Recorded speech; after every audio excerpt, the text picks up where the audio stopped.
found silver. Lincoln got reelected and the North won the war. So what? 150 years ago. Who cares? Really? What difference does it make? So there was there was a young black man in the back, and he said, I care. Stand up. Tell us. Why do you care? And he said, well, I think his family had been slaves in Alabama. So after the war, they were free. And they moved to Detroit, and all this, or they move up north, and eventually, I think he was from Detroit. And their whole story was different. Mm-hmm. And I said, well, so what people did 150 years ago affects your life today. The choices you have, the place you're living, everything. These people you never knew impacts your life today. Just like, especially you as American soldiers, will impact the lives of people around the world that you will never know, and generations to come. And that is why we study history. It empowers us. It lets us know we are not a blip on the screen, that we are all connected. And what could be more important than that?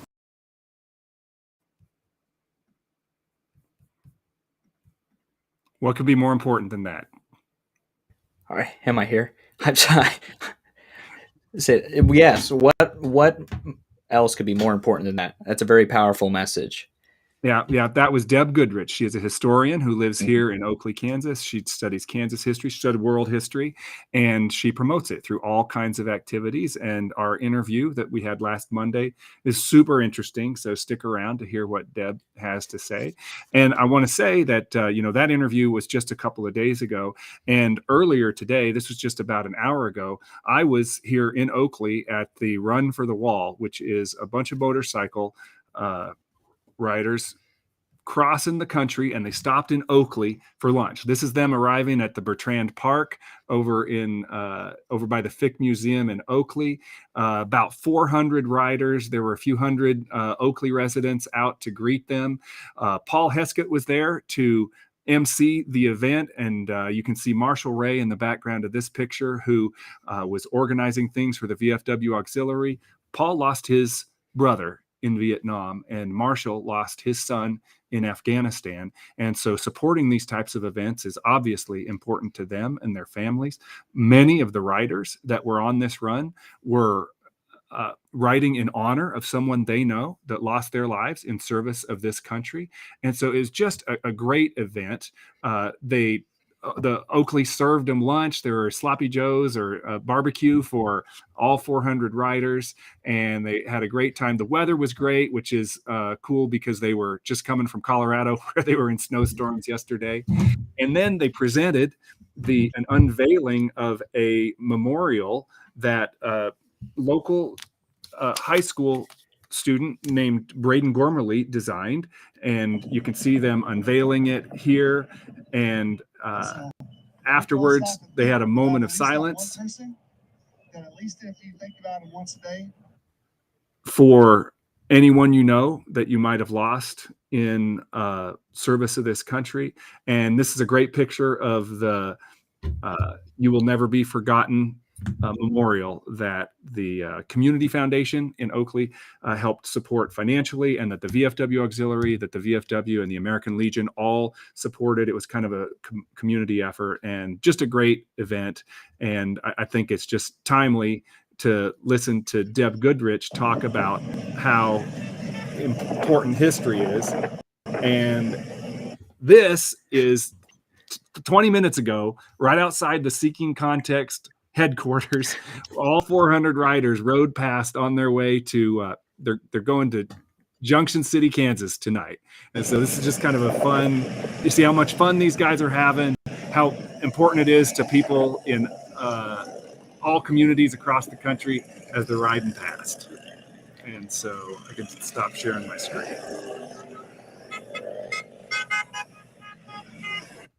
Anyway, that's what's going on in Oakley, Kansas today, and it's a great opportunity for us to sort of introduce this really, really interesting interview with Deb Goodrich. Mm-hmm.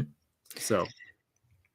And before we share that with you, Caden is going to tell you about how you can support Seeking Context and find more Seeking Context content if you're interested. Of course, Justin. Well, this episode is brought to you by High Plains Barbershop Chorus in Hays, Kansas. And if you want to know more about them, you can check out Seeking Context episode 33, Sound Celebration. And if you're interested in joining the chorus, they're always accepting new members of all ages, and they meet Thursday evenings from 8 to 10 at the Trinity Lutheran Church in Hays. And so a big thank you to the High Plains Chorus for being our first official sponsor. That's right. Thank you. It's a big victory for Seeking Context. We have a real financial sponsor. It is. 10 p.m. It's in the evenings on Yes. Yes, so yeah, don't show up at 8 a.m. expecting like coffee and donuts, because they won't be there. So if you would like to support the podcast, you humble viewers, you can subscribe to our YouTube channel. You can like us on Facebook or follow us on Twitch, or you can subscribe to our audio podcast wherever you get your podcasts. And if you want to support us with the monetary donations, we have a Buy Me a Coffee at buymeacoffee/Seeking Context. You can see it at the bottom of the screen right now.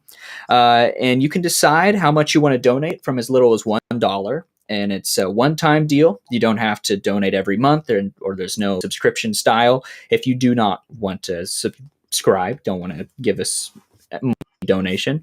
But if you do give any monetary donations, you will get the access to our full clips that we may not have shown to the public. So full interviews, specials that we didn't use so if you want to get more context from Seeking Context, give those options a look. All right. Well, thanks, Caden. And so without further ado, we're going to bring you Deb Goodrich. And what did I title this episode? What difference does it make? What difference does it make? And it makes a lot of difference when you hear a perspective from Deb Goodrich and historians that have her kind of passion for learning about the past. So without that, Caden and I will be back after the interview with Deb.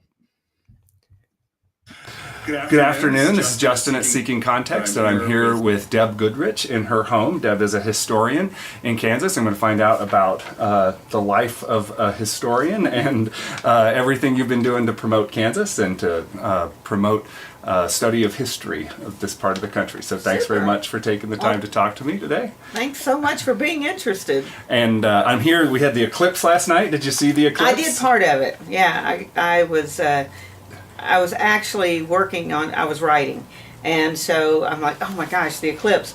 And so I did get to see part of it. And the blood moon itself is pretty amazing. It reminded me, though, I grew up in the Blue Ridge Mountains in southwestern Virginia, so 8 miles from Mount Airy, North Carolina, Mayberry, RFD. And I had a small farm, and one night, and this is back in the Stone Age, people, we didn't have social media telling us, hey, there's an eclipse. If you didn't read the almanac or something, you didn't pay attention. And one night we were working out at the barn, and I look up, and that blood moon was like the size of what you'd think of a harvest moon. Mm-hmm. I've never seen anything like it. It was just incredible. And I'm like, oh my God. And Daddy's not even looking up. He's moving cows, whatever he's doing. But it was the most incredible thing, that blood moon. And you can understand how all these legends arise from those phenomena. It's incredible to us, and we've got scientific explanations and expectations. And, what did people, even 100 years ago? Right. It took them unaware sometimes. So, yeah, it's incredible. Yeah, it's incredible. And it's a nice thing to be able to just see it out your front porch. In this part of the country, you can do that. It's awesome. It is. Yeah. It really is. It's awesome. Yeah. Well, so moving to from the Blue Ridge Mountains to Kansas, you're the host of a show called Around Kansas. So tell me about that show. Where can people find it, and what will they learn by watching? We were actually syndicated throughout Kansas for 10 or 15 years. And then during COVID, when people's viewing habits just turned upside down totally, we just went all digital. So now we're sort of like you. We have Facebook and we have YouTube. And the parent company is Ag AM, so AGAM in Kansas. And they also produce Doc Talk and a couple other things. We try to air a new segment every Wednesday morning, and it's just whatever we want to talk about. My co-host now is Michelle Martin. We've been friends for a long time. Like me, she is not a native Kansan. She grew up in Michigan, and then she taught at Fort Scott. She went to KU, and just loves Kansas history as a living history presenter. Just got her PhD at the University of New Mexico, and through the magic of the internet, we can film. We do Zoom, and so we can film with her being in Mesa, Arizona, where she lives, and my being here. And we have been changing up the format, so we're looking at doing more interviews. I love doing interviews. What you're doing, I love it. And there are just so many interesting things in Kansas. When I moved here, I was a non-traditional student at Washburn, go Bods, and I fell in love with Kansas history. And the way I knew something about Kansas history was the old movie Santa Fe Trail with Errol Flynn. So Errol Flynn is portraying Jeb Stuart from my hometown of Ararat, Virginia, who was, of course, famous cavalry commander in the Civil War, but most of his adult life was in the Kansas Territory as a soldier in the U.S. Army. So I got to Kansas, and I've always been a journalist, so it's the same skill set, just research and interviewing, and it's the same skill set. And I just wanted to stop and get my degree, and I knew about Washburn, and Topeka was a manageable city. I was a single mom, and you could afford to live in Topeka, and I did not expect to stay. But I was walking around Topeka Cemetery, and I literally tripped over the grave of Cyrus K. Holliday, which the marker's not as big as that trunk there. And the only way I knew who he was is the movie Santa Fe Trail, and founder of the Atchison Topeka Santa Fe Railroad. And it just hit me like, oh my God, those people were here, right here. John Brown and Jeb Stuart and Holliday and Custer and all these names were here. And man, I was hooked, and I was still hooked. And the more I learned, the more hooked I had become. There's just no end to it. It's incredible.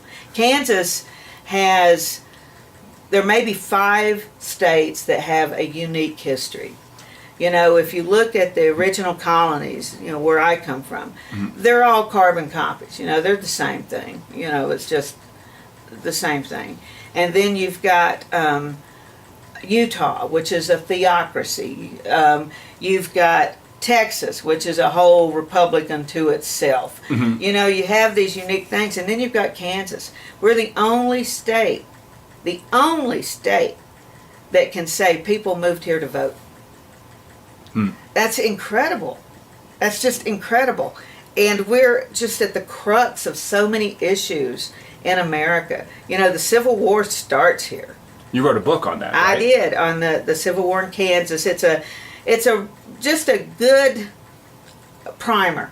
This is where you start. There's nothing that, like a lot of my friends thought it just to be nice, my Civil War expert buddies. And then they were nice enough to say, hey, there was stuff there I didn't know. And there were probably stories they hadn't heard. There wasn't any big revelation. But it's a good one for high school students or just the novice that doesn't know. And it tells the whole 10 years. The Bleeding Kansas and the Civil War, because almost every other book divides them, and I'm like, this is just one long story, and so I'm proud of it. It's very readable and accessible, I think, and it'll get you started. So when you finished at Washburn, I assume it's a degree in history. then what was your vision of what does a historian, a person with a degree in just try to history, get what a are they going to do for a Oh job? my gosh. I worked in some in PR, and I worked in with Kids Vote in Kansas, which was good for a historian. And then I just wrote, so my former husband and I were on the road speaking and writing and researching, and that was Tom Goodrich, and he's well known to a lot of Kansas history people. He's written some of my favorite books. He wrote, so marriage didn't last, but the history was good. So, Take it. yeah, that's right.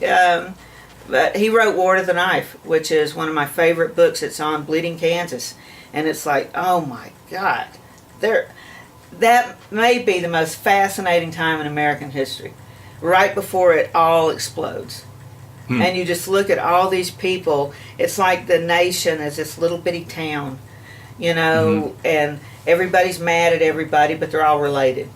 And it's like... It's kind of like now. It is. And then it just explodes. And some people are ready for it, and other people are just devastated because they have an inkling of what is to come. And it's the most fascinating time, and we're right in the middle of it. It's incredible. What's the name of the book? War to the Knife. War to the Knife. Yeah, all right. And what's the name of your Civil War book? The Civil War in Kansas. Civil War in Kansas. Yeah. All right. Cool. Available on Amazon. Yes. All right. Or Audible. Can we listen to it?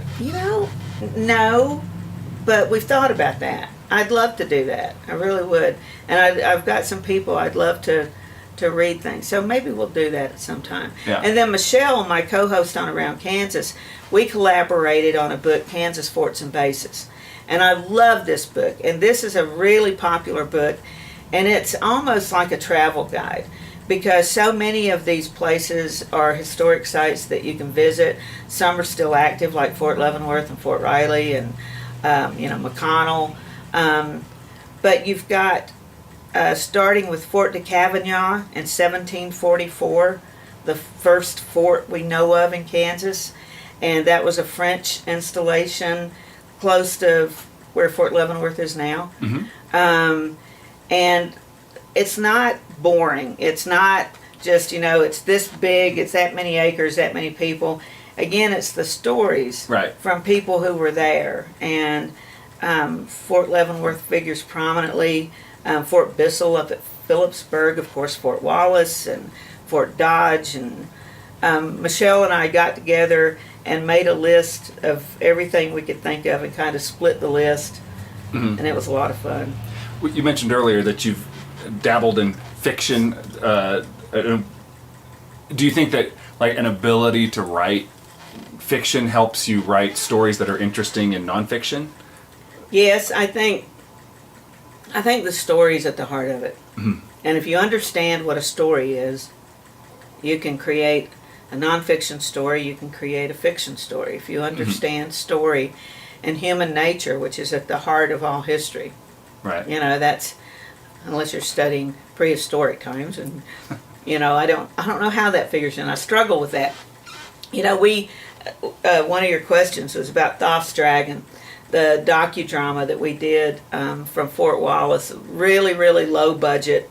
God knows we had, I don't know, total of $12,000, which is nothing. How many people working on it? Oh my God! So all these people who volunteered, and Brenda Trove from the Wallace County High School is just amazing. Well, and let's just set it up. So, what was Thoth's Dragon? So, Dr. Theophilus Turner was a surgeon at Fort Wallace, and was trained in Philadelphia medical school. Grew up in New Jersey. This is like 18. This was 67 and 68. 1867. So right after the Civil War, and he was a Civil War veteran, like a lot of the guys at Fort Wallace at the time. Wallace was built in 1865 to protect the traffic on the Smoky Hill Trail from, of course, the natives who were living here already. Whole nother story. But he was all of these post surgeons, and this is a fascinating story in itself, are charged by the Surgeon General to learn things. It's not just you're out here treating people for cholera or frostbite and all these things. You're tasked with bringing information.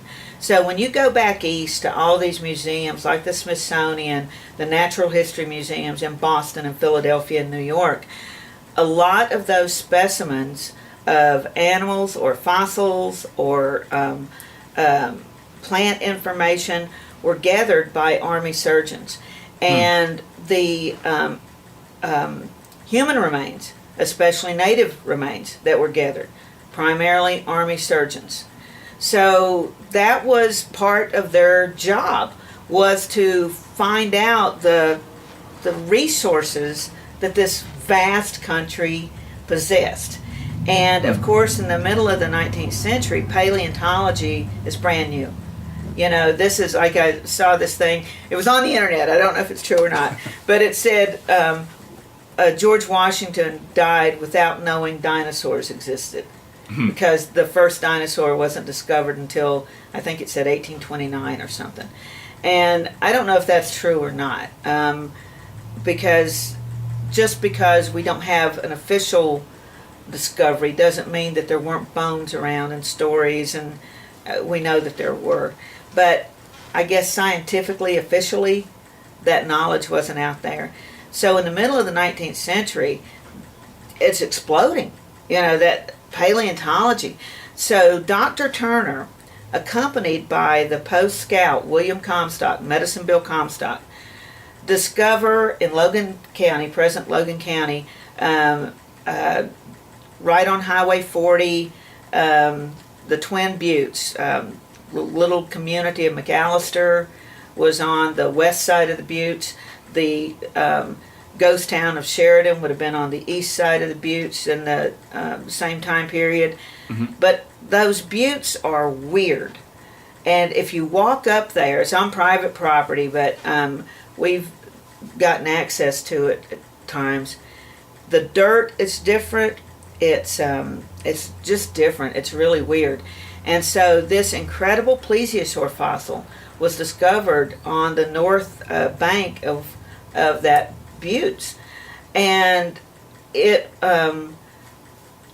appears that Turner knew what he found, or he knew it was a significant fossil, and Comstock probably knew it was too, even though he tried to give the appearance of being uneducated. But there was a survey crew passing through, and Dr. Turner gave 3 of the vertebrae to this survey crew to take back to Philadelphia. And when Dr. Cope at the Academy of Natural Sciences in Philadelphia sees these vertebrae, he's like, wow. And he immediately writes to him, send me the rest of the beast. We'll pay for shipping it. And they go in 67 and 68. The Indian Wars out here is at its peak, and they're digging out a ton of fossil. I think it is still the largest plesiosaur ever found, and it's still in Philadelphia. I've actually touched the real fossil. We have a casting there at the museum in Wallace, and the museum has a casting, the Academy of Natural Sciences, in their foyer. It's the first thing you see when you walk into that building, which is really exciting. But the Bone Wars, Cope and Marsh are the Bone Wars, so Cope got our fossil.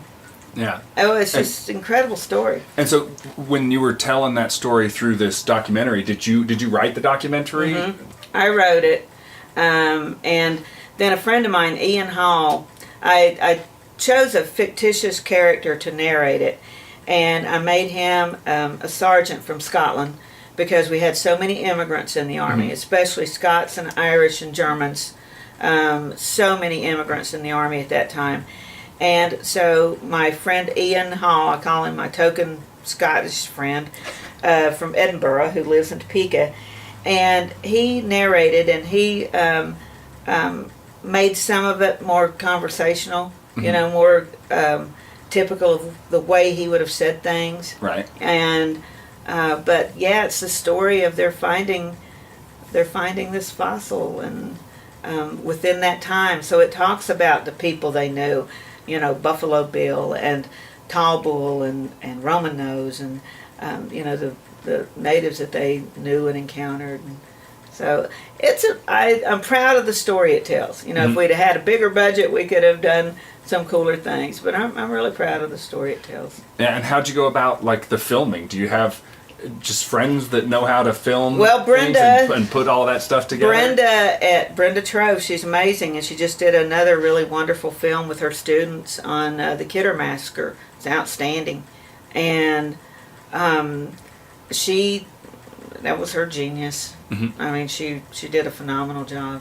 And so if people want to watch it, it's at the Wallace Museum? Is it online as well? We've got DVDs for sale.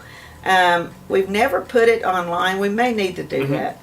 In fact, Brenda and I were talking the other night about where do we put it from here. So I think we might wind up putting it on YouTube or something. Well, and you're on the board at the Wallace Museum, or you are the resident historian? I am the Garvey, Texas Texas Foundation historian in residence. Okay. So the Garvey, Texas Foundation pays a stipend for me to research and be involved. Sometimes I think they just pay for my little black book because I just know people everywhere. And that serves the museum well. We bring in some incredible programming. I would stack our programming against any institution anywhere because I know some really amazing people, and we get them to come, and they come to Wallace County doesn't even have 1,500 people, and so they're like never heard of Wallace County, and they get there and they're like blown away. It's a really amazing museum. It is an amazing museum, and this little community, so their dedication and commitment. People walk through and it's like some people just see dollar signs. Oh, how much did this cost? You have to have money, but you cannot buy passion, commitment, vision. Yeah. You can't buy those things. And they had it. Do you know the history of that museum and the people how that got started? They're about to, I think the Memorial Association, 25 or 26 will be 100 years old. Okay, so it's been generations of people. Yes, it has. Wanting to preserve that culture, I guess. Yeah, which is incredible, to tell the story of Fort Wallace. And then, of course, Fort Wallace, the community wouldn't have been there without Fort Wallace. And it's an incredible story. And I've really loved connecting the people there to the story of Fort Wallace. Because a lot of the families that came in and settled, were not descendants of people who served at the fort. A lot of those soldiers moved on. So I think the community kind of got disconnected to the story. And I've loved coming back in and showing them how they are connected. And I love that. And I think it means a lot to people. And so do you work in that capacity with other museums around the state or around the country? Yeah, we do. And other organizations, and we're a member. Jane Pierce is the president of the Memorial Association. So most of the time it's Jane representing the museum at like the Northwest Kansas Museum Association. I don't know if I'm saying that right, or the Kansas Museum Association.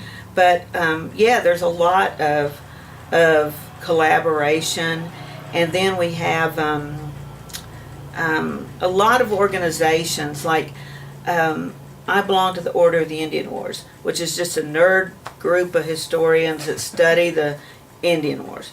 But they have contributed to, like we have a lifelike figure of Roman Nose, the Cheyenne warrior. They help pay for that. They are donating books. We have a brand new library, which is a research library, that we're building the collections, and they have donated significantly to that.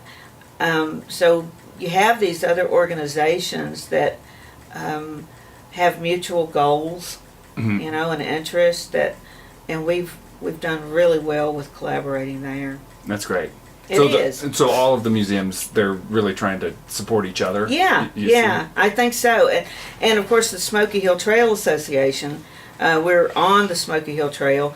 The official address for the Smoky Hill Trail Association will be changing to the Fort Wallace Museum here shortly, and we'll keep those archives and stuff. So I think that research capability is becoming more and more important. It's something I'm really passionate about, and so's the board there, because those stories, a lot of, as you know, so many libraries are becoming digital. They're tossing out the books. I've got 2 or 3 books I ordered this week are discarded library books. Yeah. You know, and they're incredible histories. And I think we've got to keep both. I love digital. Newspapers.com. Oh my God, it's the greatest thing since sliced bread. But we need both, you know, and so I love the research capability that we're building. So how did you end up in Oakley, Kansas? Of all the places in Kansas you could live, this is... Fort Wallace. Yeah. I was doing a lot of programming out this way, and I had been the resident historian at the Topeka Cemetery for a while, and then wasn't able to live there anymore, and so I was looking for something, and I thought, well, I may just go back home. You know, I might go back home to the hills. And I was doing more and more at Fort Wallace, and they were creating this new edition, and so I helped do the exhibits for the new edition, and got involved as a part-time employee, and just, I don't know, it's just like more and more my focus was shifting. Right. So, yeah. So this is the big population center close by. Yeah, and honestly, I like being on the interstate. You know, quick getaway. I like that. So. Yeah, you get up in the morning and you can fly out of Denver that day. Yeah, That's kind of how I do it a lot. I fly out of Garden City a lot. I don't mind going to Dallas to get somewhere. You know, I like pulling up and parking and walking in and getting on the plane. You know, that's worth it to me. Yeah. You know, and probably the difference in parking fees is the difference in the flight, you know. So in fact, I'm flying out of Garden City Wednesday.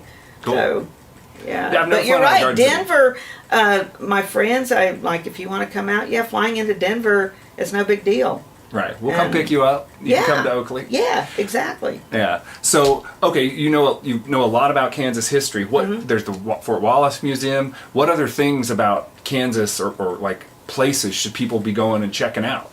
Well, I am also the chair of the 200th anniversary of the Santa Fe Trail, and we're marking that through 2025. And the Santa Fe Trail, by far, is the most significant trail history in America. And there's so many layers and levels of that. And of course, the actual trail is in place from 1820 to 1821 to 1882. And the Smoky Hill Trail becomes incorporated with the Santa Fe Trail. So you've got that diagonal slash of the Santa Fe Trail that cuts through Kansas. We've got more miles than any other state. Then you've got the incorporation of the Smoky Hill Trail. There's not a place in Kansas that is not touched by the traffic and commerce on the Santa Fe Trail. So visit those sites, and you can visit our website, santafetrail.org. It's got maps, it's got the historic sites like Fort Larned, which is incredible. That's one of the best preserved Indian Wars forts in the nation, National Historic Site. Bentzold Fort is just over in Colorado. It's not that far. That used to be Kansas before we gave that part away. But Fort Leavenworth, Fort Riley, all of the Fort Dodge, you know, those are all a piece of that trail history. Even Fort Scott, you know, is one of the early forts founded along the military trail that ran north-south basically to protect the Indians from encroachment from white people, started in the 1820s. And then, of course, that mission shifts. But it's our military history is nobody has more. There are other people that may have just as much. I mean, Virginia, but nobody's got more. Yeah. And it's. I don't know if people know that. We were the soldier state before we were the sunflower state, and we had per capita more men from Kansas served in the Union Army than any other state in the Civil War. Really? I wouldn't lie to you. So I'm not making this up. And then we had all these soldiers, these veterans moving to Kansas after the war. Western Kansas, nearly every town and county incorporated in those years following the Civil War. Everybody signing that charter was a Civil War veteran. Look, we're in Logan County, named for General Logan.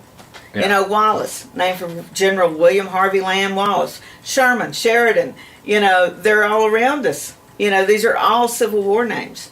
Right. And those guys that served under these people named them. They knew them or served with them. That's why we've got those names. Yeah. So we've got more counties named for Civil War personalities than any other state. Again, because of the time period that were created. Cool. So it's an incredible story. Yeah, well, one of the things I like to do after these podcasts is on our website, put links to all the things you should go to. I think this is going to be the most robust write-up. Yeah, yeah, I can give you dozens of websites. But the Russell Springs, oh my God, that is the coolest museum. Yeah. I have to tell you, when I first came out here, years ago, traveled in this part of the state, that museum was one of the most memorable. Is it called the Santa Fe Trail? It is the Butterfield Trail Museum. Butterfield Trail Museum. And it is the old courthouse for Logan County. And it's just situated up on that beautiful hilltop overlooking the Smoky Hill. And I love it. And the people there work so hard. That jail looked uncomfortable. It did. That would be a deterrent, wouldn't it? Yeah, it really especially would. If you were over 5'6". Well, fortunately, I wouldn't have to worry about it. But yeah, I mean, it was very uncomfortable. But I love it out here. I love it. I love the history. I love the people. Yeah. So you've been studying history all your life. This is a very open-ended question, but what have you learned? And from a lifetime of looking back at the past. Gosh, that we don't learn anything. I mean, maybe man. That's it. We should try harder. We should try harder and learn from the past. More understanding. And I think one of the things that I've asked to speak about a lot, and I feel very passionately about this, is why we study history. And that old adage about so we don't repeat it is total BS, because that hasn't worked for anybody anytime ever. We're just going to? Yeah, we're just going to, because that's human nature. That's just, that's just human nature. That's how we're built. And there's no pill to cure human nature. But I was asked to speak, allergies are making me crazy. I was asked to speak at Fort Leonard Wood, Missouri. I had a good friend who was teaching history down there. And I'd done a lot with Fort Leavenworth. I used to do media training and staff rides with Fort Leavenworth, and I loved it. And I loved working with the officers, and oh my God, it was incredible. Well, Fort Leonard Wood was different, because these were privates and corporals, and these were the non-coms and enlisted people. And so they were younger, maybe less educated, or not a college degree necessarily. A lot of minorities, just a lot more diverse in many ways than the groups I'd worked with at Fort Leavenworth, especially the younger. So you're talking 18 to 23 or something. So that's a big difference than teaching guys and gals who are in their 30s, focused. You know, it's very different. Yeah. And so I have this group, and I get up, and he wanted me to talk to them because they don't care what the teacher thinks, you know. So he brought in somebody from the outside. He said, and I'm talking to him, and I said, so where are y'all from? And this geeky kid, he already had the Army issued glasses. He's sitting in front, and he said, Nevada. I said, Nevada. Nevada doesn't have any history.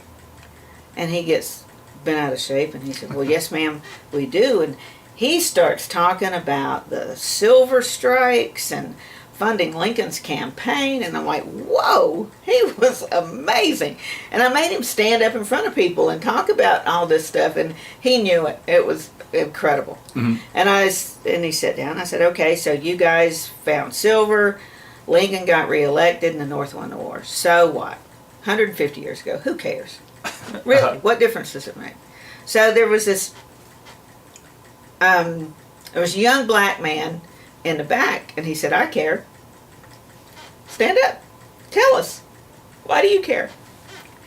And he said, well, I think his family had been slaves in Alabama. So after the war, they were free.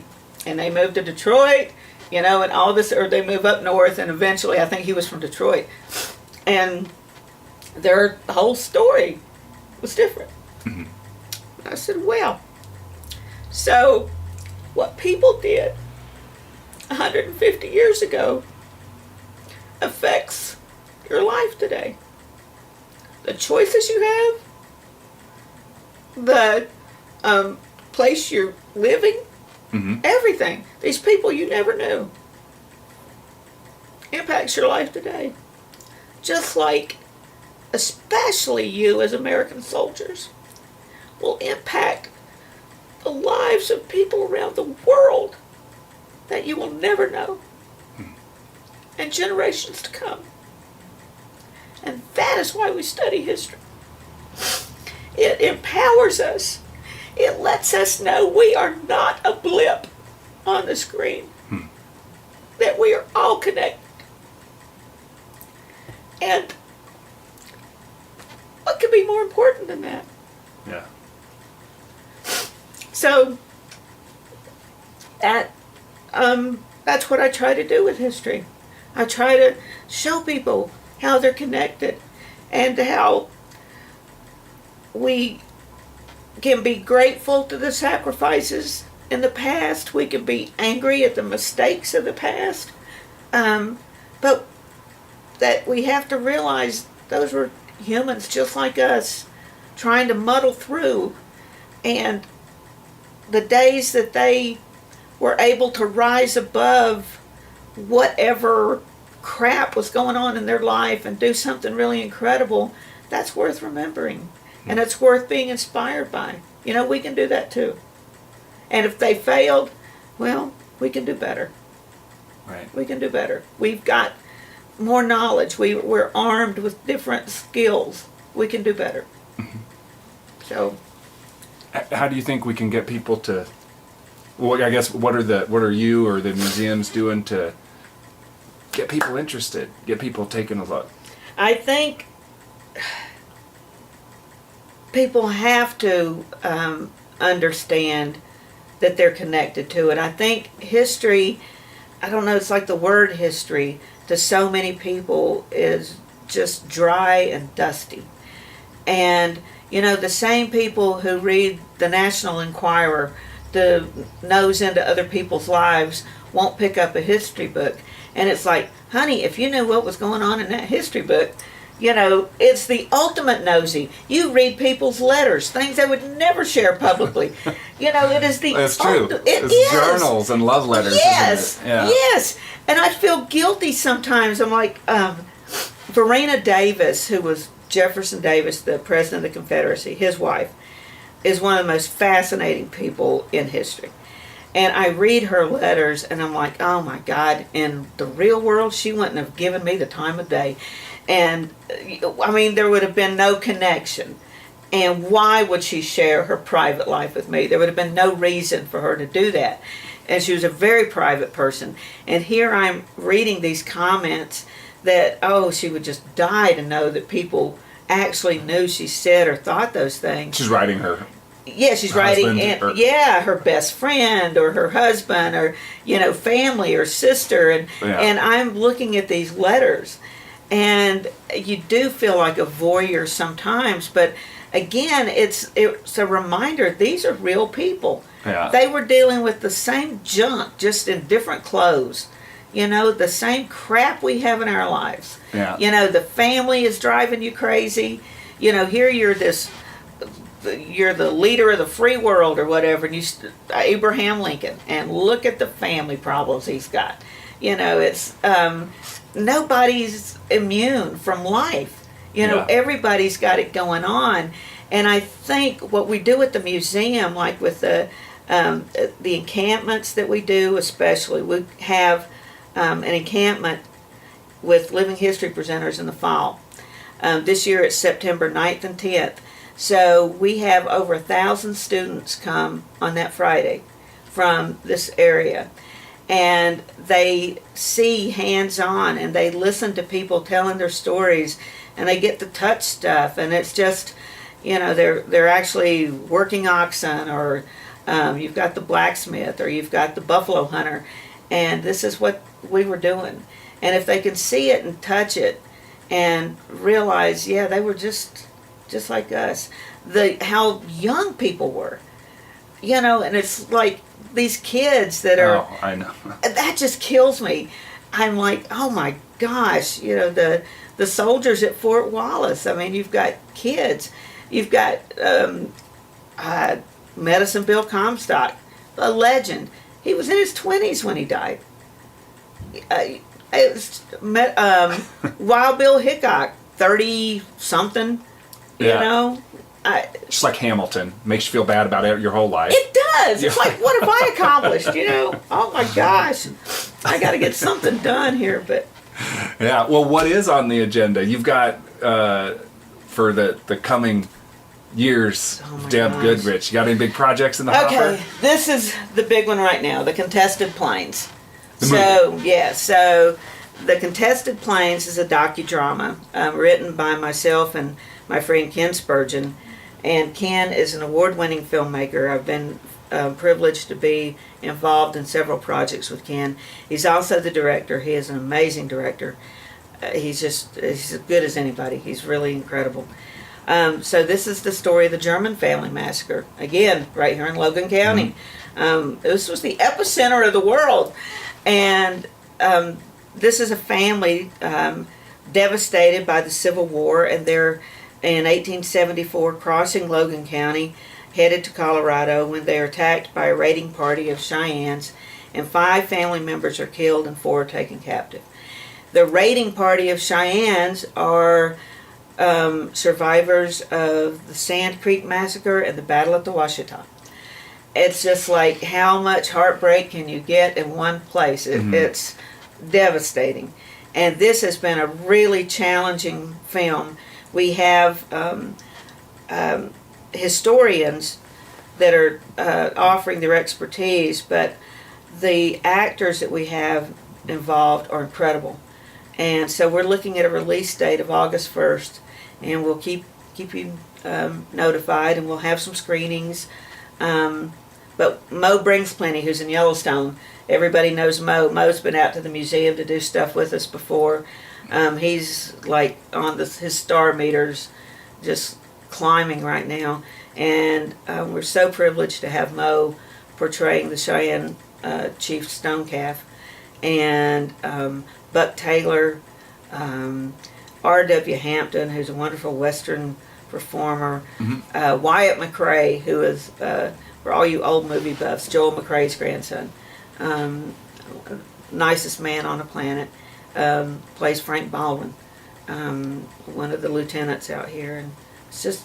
So filming's wrapped. Filming is wrapped. Now we're... Oh, honey, it was a challenge. The wind, we filmed, at the Yonkin Ranch, what is the name of their ranch? Smoky Y Ranch? Not sure. South of Monument here. Okay. And which is the site, we don't know for sure, but the evidence is pretty good that that's where the attack happened. So we filmed on location that attack scene, and the wind. We were going to set up tents the day before to, to feed people and all this stuff. You couldn't stand, much less set a tent. Was it sometime in the last 3 months? Because it's just been windy. Oh my God! All we have is this wind. was October. Okay. And it was that insane wind in October. And then we had insane winds in Pampa, Texas in March when we were filming down there. But the real world, I mean, This is the life of a movie producer. And it's the life that's where they would have been dealing with Right. it too. So, Right. yeah, real world. Yeah. And that's exciting. It's very exciting. Coming out. Maybe we can see it at the Palace Theater even. I hope so. Yeah, I hope so. That'd be great. And the next thing, and I've been working on this forever, but I'm getting down to, this is where I think I'm going to write fiction, is Charles Curtis, our only Native American vice president thus far, from Kansas. And nobody knows anything about Charles Curtis. So the first vice president of color, he served with Herbert Hoover. He was Kaw and Osage, and white, so mixed blood. Growing up in a time where that was really difficult, and he is fascinating. He was buried in Topeka Cemetery. That's how I got to know him. And again, the deeper I get, the better it gets. It's just rich and rich and rich, and I'm like, man, people need to know him. Kansans need to know him, but the world needs to know him. Right. So you have a job to do. I do. I do. I really do. Yeah. So you write books, make movies, Talk. I do a lot of talking. Host the show. Yeah. So you got plenty to keep you occupied. Oh my gosh, I do, and I feel so lazy. I feel like I just don't get enough time. But That's because you're a doer. I guess. So doers always feel lazy. I do sit on my butt and watch TV a lot too. And I feel guilty saying that, and I've just come to the conclusion, I love television. I love television. I think about the things I watched as a kid and how it shaped my perspective. I lived out in the country, and I always wanted to live on a street with sidewalks. Because I'd see these kids on TV in Southern California, I didn't know it, and they're riding their bikes on sidewalks, and they've got kids to play with, next door and stuff. And I'm like, that's where I want to live. And just careers. I wanted to be a reporter when I watched Lois Lane on Superman. Mm-hmm. I'm like, that's what I want to do. I didn't know any women who were reporters, but I saw one on TV. So when you're watching TV, you're thinking about how they're telling their stories. Yeah. For the stories you're telling as well. Yeah, absolutely. Absolutely. And why did you choose this perspective? I remember in one of my writing classes at Washburn had a terrific professor, Wayne Johnson. And we were talking about the movie Amadeus. And he said, what makes that movie work? What is so good? And I'm like, the person telling it. Mm-hmm. That just, it's everything. So, and that's the word go. Who's telling the story? Because that shapes the story. Who's right. who's going to share it? And so, yeah, I love that. I love television. That's cool. Well, when someday it'll be interesting to see who tells your story. Oh, yeah. Who's playing that movie. God, I hope they edit it. We'll only tell the good parts. Oh, honey. I had somebody ask me one day at the museum, we were laughing about something because I get big ideas, and one of them said something one day about, I said I was nervous, and they said, well, have you ever failed at anything? And I'm like, oh my God, stack of failures that big, you just name it, and I've messed it up. Yeah, yeah, well, that's learning. That's learning, hopefully you learn from it, but yeah. Because that's history you don't forget. You sure the don't. Mistakes in your own life. You sure don't. Those are painful lessons, but yeah, it makes life rich. I think about it, and I'm like, I didn't know what I was getting into so many times. But I was, You know what? When I went to work for a radio station, I'd worked as a newspaper reporter. I was 19, 21. How old was I? Maybe 21. I was out of work, and I got up one day, and I'm like, I'm going to go to work at the radio station. So I drive over to the radio station. Where is this? Mount Airy, North Carolina. Okay, Mayberry. And I go in and I apply for a job as an announcer. Well, do you have an operator's license? And I'm like, sure. I thought he meant a driver's license. So they hire me. And then I find out they meant an FCC license. And I'm like, no, I don't have one of those. And I'm like, well, it's okay. We'll sign. So I got like a temporary permit till I could get my license. It was like, oh my gosh. But I just went in and did it. And the guy that trained me on the board, you know, to be a DJ, I wound up being a news director and all this other stuff. But the guy that trained me said, I thought you were the dumbest woman I had ever met. And I was probably pretty close. Yeah. She got the job. I got the job, you know. And you moved on. I moved on. You learned from it.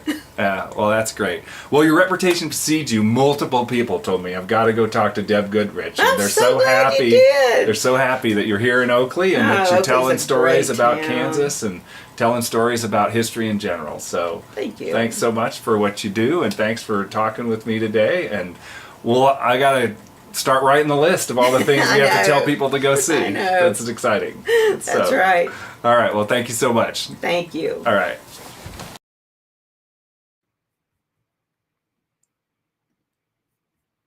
Hey, Caden, did you write all that down? I wrote it all down. You But need to our website. Like, what are you doing for the rest of the next 2 days? I guess I'm going to be writing down everything that Deb does because he needs a full-time, I guess, like, I don't know, bibliographer. Writing down everything she does. I feel like she's given our last guest, Jesse Malcolm, a run for his money on like the inspirational quotes from Seeking Context interviews. Maybe that's what we should get into is we just interview people, but we don't show it. And we just put their quotes on t-shirts and coffee mugs. Bumper stickers. We could everything. Have life plates. Nobody is immune from life. I like that. That's amazing. And there's no cure for human nature. I thought that was a good perspective. No pill to cure human nature. And she's so passionate about what she does. It's really enjoyable to meet people that have found what they want to do and are just crushing it. Mm-hmm. Makes you envious. Yeah. We want to thank again our sponsors for this week, the High Plains Chorus in Hays, Kansas. I should mention that another sponsor that we have that we need to talk about from time to time is ReachTech. You can find reachtech.org on the internet if you need help with a website. If you're a small business or a nonprofit or a local government, they do a lot of great work, and they are led by the person that's the host of Seeking Context, myself. So I love those guys. You give them a really good review. Yeah, I mean, they are bankrolling this whole operation. Except for now that we have the High Plains Chorus, we've started turning the corner on our financial records. That's right. So we plan to be back next week with Anita Gable, who is the editor of the Oakley Graphic. And I thought one of the interesting things that Deb said is she's like a journalist and a historian are the same skill set. It's just you're looking at a different time period, a previous time period versus one that I guess all time periods were previous. So sure, but very recent history. It makes sense. Yeah, that was a really great, people love reading the magazines, but if you knew what was going on in history, that was a great way to put it. It gets people maybe more interested. But yeah, I mean, she's right. Like when you are reading these exchanges between, like the founding fathers and their wives and mistresses, I mean, you really are, you're getting the text chain. That was part of the warrant. It is amazing. It was a great way to put it. She has a great perspective on it all. So anyway, we want to thank Deb Goodrich for taking the time to do the interview. Thank everybody that put on and sponsored the Run to the Wall that happened to be going through Oakley earlier today. There's a lot going on in this country and the world that we can celebrate. And like I also thought that what Deb said about we can be angry at the mistakes of the past, but we got to recognize that everybody is human, and we just got to try and do better and learn from the context we can gain by listening to other stories of people today and people that have gone before. I agree. Well, with those deep thoughts of deep context, we're going to sign off until next Sunday afternoon. We'll be back with more here at Seeking Context. Thanks a lot, Caden. Thank you. We'll talk to you soon. Right.